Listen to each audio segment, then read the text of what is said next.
Saat ini, Amerika dan Tiongkok punya masalah dalam negeri yang rumit, dan keduanya punya masalah luar negeri yang meruncing juga rumit. Kita tahu banyak yang tidak peduli dengan berita luar negeri, termasuk pemerintahnya. Lemah sekali strategi luar negerinya saat ini, dan tidak ada tindakan antisipatif atas apapun. Tapi New Mind tetap fokus di semua sendi bernegara, termasuk kebijakan luar negeri.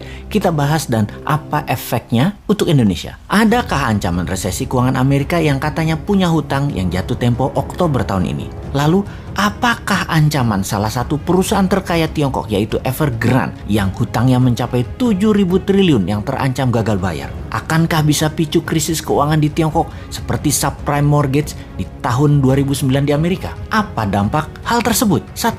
Melemahnya ekonomi Amerika dan Tiongkok kah? 2. Menurunkan kebutuhan komoditas impor seperti baja, nikel, besi, batubara, dan lain sebagainya? 3. Agenda investasi kedua negara tersebut untuk Indonesia bisa tertunda atau dibatalkan. 4. Menurunnya harga komoditas akan menekan harga ekspor Indonesia. 5. Sentimen negatif terhadap pasar modal. Mungkinkah? Jadi bagaimana kita melihat hal itu semua? Kita urai jawabannya satu persatu. Evergrande tidak akan sistemik, tidak akan seperti subprime, pasti akan dibantu pemerintah Tiongkok, tapi juga dijadikan sebagai collateral damage at the same times. Tesis common prosperity atau sosialisme garis keras akan berlanjut dengan beberapa penyesuaian atas beberapa tesis yang tidak nyambung dengan tujuan jangka panjang Tiongkok. Salah satunya kripto yang sudah mulai dilarang di Tiongkok selain mengambil sebagian kekayaan orang kaya di Tiongkok. Capital flight sudah dan akan terus terjadi dari Tiongkok dan Hong Kong. Beneficiary-nya atau yang diuntungkan justru Singapura dan Malaysia. Ini yang di Asia Tenggara, bukan Indonesia. Di Singapura sudah sulit saat ini untuk cari Rolls Royce dan properti lux karena sudah diborong oleh orang Tiongkok dan orang Hong Kong yang hijrah. Mereka juga sudah banyak yang mendaftar untuk jadi PR atau permanent resident dan warga negara Singapura. Jadi kita detailkan untuk menjawab pertanyaan.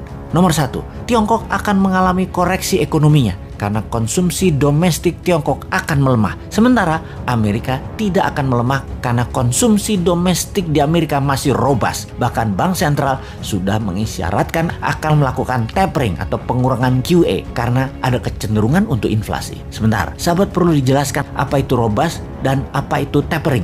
Kayaknya nggak usah ya, pasti sudah paham. Kalau buzzer pasti nggak paham. Buzzer mah diemin aja. Nomor 2, komoditas baru akan turun setelah 6 bulan karena lag effect di Tiongkok. Nah, pasti nanya lagi nih, lag effect itu apa? Sahabat, memang jarang masyarakat umum memahami istilah keuangan karena bernegaranya dibuat oleh para pejabatnya hanya fokus di politik. Kasian rakyat ini jadi bego urusan ekonomi, taunya paling pol dagang doang karena perilaku bernegara pejabatnya. Tapi tenang, rakyat tidak paham tidak apa-apa, tapi pejabat yang berkuasa ternyata juga tidak paham seperti kali ini. Itu memalukan. Jadi apa itu lag effect? Oke, saya terjemahkan pelajaran kampus aja artinya. Bahasa Indonesia cari dewe ya.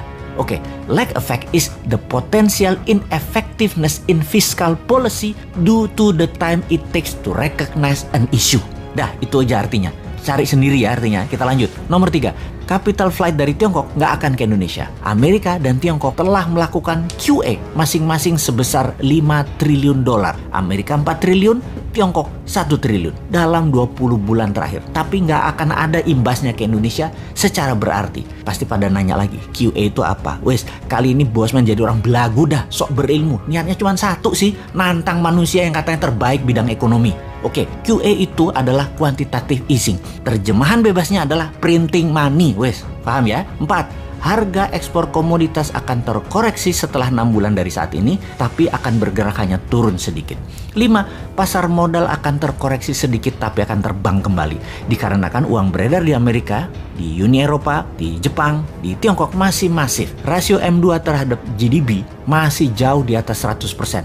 Jumlah M2 masih di atas US dollar 100 triliun. Ini akan terus mempengaruhi pasar modal secara positif dan kebanyakan akan dialokasikan di tesis-tesis abad ke-21 seperti teknologi, nanoteknologi, AI atau artificial intelligence, bioteknologi, robotik, dan spaceship dan lain sebagainya. Tidak akan invest di Indonesia kecuali nyedot sumber daya alam seperti sekarang yang rakyatnya nggak dapat apa-apa, negaranya nggak dapat apa-apa, pejabatnya dapat dong, masa tidak?